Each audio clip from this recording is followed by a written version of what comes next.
एक सुरक्षित, शांत, हरे-भरे उपनगर की सड़कों पर चलती गाड़ियां, बच्चों की हंसी, सजी-संवरी महिलाएं और साफ-सुथरी दुनिया।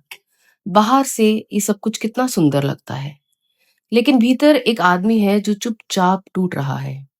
ये कहानी है फ्रांसिस बीड की, एक आम अमेरिकी पति जो 3 बच्चों का पिता है, एक कामकाजी आदमी है जिसकी जिंदगी बाहर से देखने पर एक आदर्श आदमी की लगती है।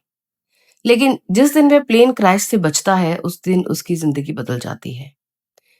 कोई बड़ा जख्म नहीं, लेकिन एक गहरी बेचैनी उसके भीतर घर कर जाती है। वो देखता है उसकी पत्नी, उसके पड़ोसी, उसके दोस्त सब उसी पुराने ढर्रे पर जी रहे हैं। कोई उससे नहीं पूछता कि तुम ठीक तो हो। प्लेन हादसे से बचने की बात जब वह बताता है तो सब उसे जैसे अनसुना कर देते हैं। किसी को कोई फर्क नहीं पड़ा, जैसे उसकी जिंदगी के इस सबसे बड़े अनुभव का कोई मतलब ही नहीं है। इसी बीच फ्रांसिस को अपने बच्चों की युवा आया से प्रेम होने लगता है। उसे लगता है इसमें कुछ गलत नहीं है, यही जीवन है, मुझे भी शायद फिर से जीने का हक है। पर सच तो यह है कि वो ना तो कोई विद्रोही है और ना ही कोई नायक।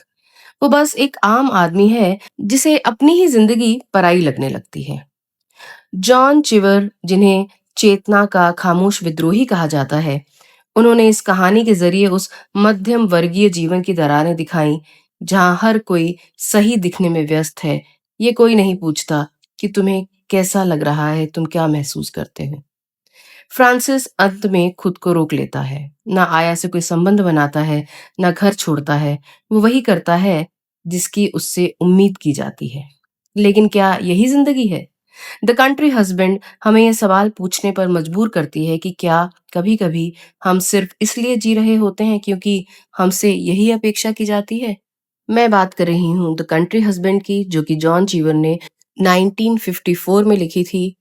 मैं हूँ आपकी दोस्त रोशनी और आप सुन रहे हैं वर्ल्ड क्लासिक्स विद रोशनी।